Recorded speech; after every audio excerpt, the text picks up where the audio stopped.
नमस्कार विद्यार्थियों। प्रथम कोटि की अभिक्रिया के बारे में पिछले वीडियो में हम लोगों ने चर्चा की थी और उसके लिए डिफरेंशियल इक्वेशन और इंटीग्रल इक्वेशन इनको निकाला था। आज हम बात करेंगे प्रथम कोटि की अभिक्रियाओं की क्या कैरेक्टरिस्टिक है और किस तरीके से हम इसको यूज कर सकते हैं। तो एक यहाँ पर हम शब्द इस्तेमाल करते हैं अर्ध आयु का या half life period. Half life period से हमारा तात्पर्य होता है कि कोई अभिक्रिया आधी पूर्ण होने में कितना समय लेती है। ठीक है, यानी वह समय जिसमें अभिकारक की सांद्रता आधी रह जाए, अर्थात वो आधा उत्पाद में या प्रोडक्ट में कन्वर्ट हो जाए, वो हाफ लाइफ पीरियड कहलाता है। तो प्रथम कोटि की अभिक्रिया के लिए हमने इस तरीके से इक्वेशन लिखी थी, इसी को हम यूज करेंगे। कंडीशन क्या लगाएंगे कि यदि अभिकारक की प्रारंभिक सांद्रता A है और यहां हम अर्ध आयु की बात कर रहे हैं, तो इसलिए वो समय जिसमें कि अभिकारक की सांद्रता आधी रह जाए उसको हम T हाफ करके लिखते हैं। तो T हाफ पर अभिकारक की सांद्रता कितनी रह जाएगी? A/2। ये अभिकारक की सांद्रता रह जाएगी, या यूं कह लीजिए कि A/2 उत्पाद में परिवर्तित हो जाएगा।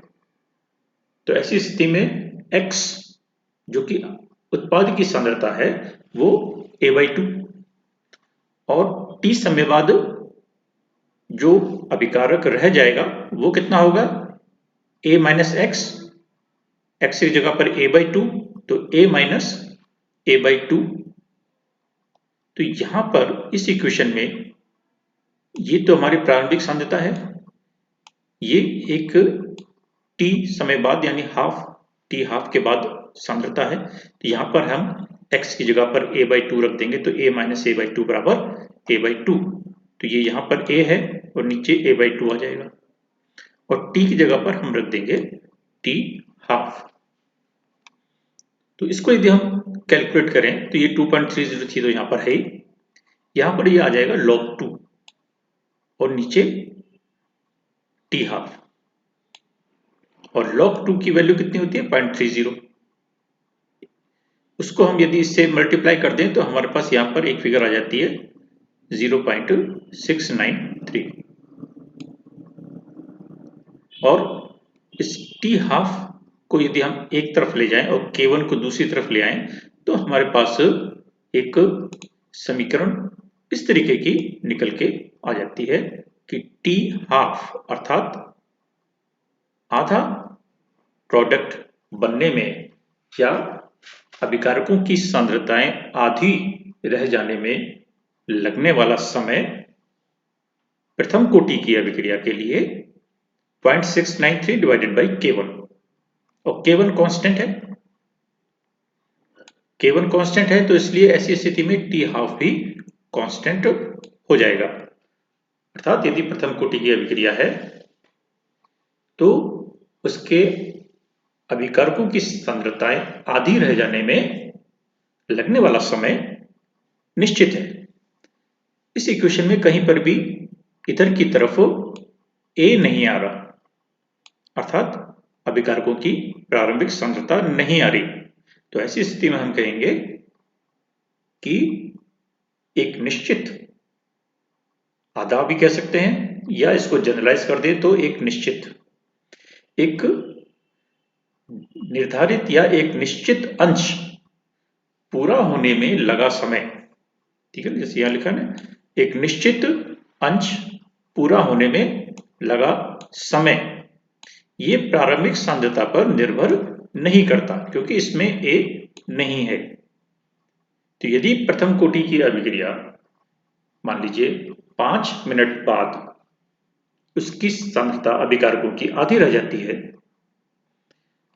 तो यदि हम 10 ग्राम लेके चलेंगे तो 5 ग्राम रह जाएगी, 20 ग्राम लेके चलेंगे तो वो 10 ग्राम रह जाएगी, और 50 ग्राम लेके चलेंगे तो वो 25 ग्राम रह जाएगी। समय वही लगेगा 5 मिनट, यदि उसका टी हाफ 5 मिनट है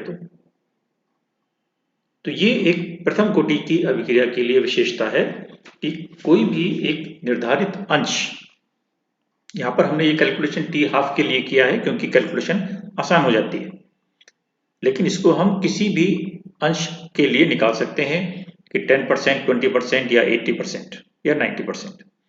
तो कोई भी अंश पूरा होने में लगा समय अभिकारक की सांद्रता पर निर्भर नहीं करता। और टी हाफ या 50% के लिए यदि हम कैलकुलेशन करते हैं तो वो 0.693 डिवाइडेड बाई K1 ये वैल्यू निकलती है। इस पर आधारित न्यूमेरिकल्स भी आते हैं। ये इसकी पहली विशेषता है। दूसरी विशेषता क्या है कि इस अभिक्रिया के लिए जो यूनिट है यानी वेग स्थिरांक के लिए इकाई है वो सेकंड इनवर्स है या मिनट इनवर्स या टाइम इनवर्स। ये इक्वेशन हमने किसके लिए लिखी है? के लिए यानी वेग स्थिरांक के लिए। तो हम कह सकते हैं कि वेग स्थिरांक की इकाई प्रथम कोटि की अभिक्रिया के लिए टाइम इनवर्स होती है। अब टाइम यदि सेकंड में है तो सेकंड इनवर्स और मिनट में है तो मिनट इनवर्स। एक बात हमने पहले कही थी कि अभिक्रिया का वेग वो अभिकारकों की सांद्रताओं पर निर्भर करता है। यहां पर शब्द वेग स्थिरांक है तो इसलिए वेग और वेग स्थिरांक ये दोनों अलग अलग टर्म्स हैं, अलग अलग पद हैं, इनका अलग अलग तात्पर्य है। तो अभिक्रिया का वेग अभिकारकों की सांद्रताओं पर निर्भर करता है, जबकि वेग स्थिरांक इसमें कहीं पर भी इसकी इकाई में प्रारंभिक सांद्रता नहीं आती, तो इसलिए प्रारंभिक सांद्रता पर निर्भर नहीं करता, इसकी इकाई सेकंड इनवर्स होती है। तो ये एक अगली विशेषता प्रथम कोटि की अभिक्रिया के लिए है। और तीसरी हम कह सकते हैं कि यदि log a-x और t के बीच में हम ग्राफ खींचते हैं तो ये एक सरल रेखा प्राप्त होती है और इसका स्लोप या इसका ढाल -K1/2.303 के बराबर होता है, जिससे हम अभिक्रिया के वेग स्थिरांक को परिकलित कर सकते हैं। तो ये भी प्रथम कोटि की अभिक्रिया की एक विशेषता में आ जाता है। तो यदि विशेषताएं की हम बात करें तो ये हम 2-3 स्टेटमेंट इसके लिए कह सकते हैं। अब इसको हम किस तरीके से अप्लाई कर सकते हैं, ये देखिए यहां पर एक एग्जाम्पल आपको ले रहा हूं मैं। N2O5 का विघटन, इसका एग्जाम्पल जब हमने दिखाया था तो आपने देखा था इस तरीके से हम इसके अपघटन की इक्वेशन N2O5 की लिखते हैं कि 2N2O5 ये अपघटित होकर 4NO2 प्लस O2 बनाता है। तो यहां पर अभिकारक के कितने अणु हैं? 2। तो हम कहेंगे कि यहां पर इसकी अणु संख्यता 2 है, अणु संख्यता का मान 2 है। लेकिन अभिक्रिया की कोटि का मान 2 नहीं। अभिक्रिया की कोटि प्रयोगों द्वारा निर्धारित की जाती है और जब इसको प्रयोगों द्वारा निर्धारित किया गया तब ये पाएगा कि इसके अभिक्रिया की कोटि 2 ना होकर बल्कि 1 है। यदि 2 होती तो हम अभिक्रिया के वेग के लिए इस तरीके की समीकरण लिख सकते थे कि वेग बराबर K इंटू N2O5 यानी कंसंट्रेशन ऑफ N2O5 का स्क्वायर, क्योंकि यहां पर 2 मॉलिक्यूल्स हैं। लेकिन ये रिलेशन प्रयोगों द्वारा सेटिस्फाइड नहीं होता या सिद्ध नहीं होता। प्रयोगों द्वारा पाया गया कि अभिक्रिया का वेग N2O5 की सांद्रता के प्रथम घात के समानुपाती होता है, यानी यहां पर ये 2 नहीं होता बल्कि इसकी जगह पर क्या होता है? 1 होता है। तो ऐसी स्थिति में हम अभिक्रिया की क्रिया विधि के बारे में थोड़ी सी जानकारी दे सकते हैं। इसका मतलब कि ये वाला जो हमारा पद है ये अभिक्रिया के वेग को निर्धारित नहीं करता। अर्थात ये अभिक्रिया 2 या 2 से अधिक पदों में पूर्ण हो रही है और अभिक्रिया के वेग को प्रभावित करने वाला पद कोई और है। तो ऐसी स्थिति में हम जैसे यहां पर ये 3 स्टेप में इस अभिक्रिया को हमने लिखा है। प्रथम पद क्या है? N2O5 का विघटन N2O3 प्लस O2 में, ये मंद गति से होता है। और दूसरा है इस N2O3 का विघटन NO और NO2 में, ये तीव्र गति से होता है। और फिर इसके बाद तीसरा पद NO प्लस N2O5 बराबर 3NO2। तो इस तरीके से ये अभिक्रिया 3 पदों में संपूर्ण होती है।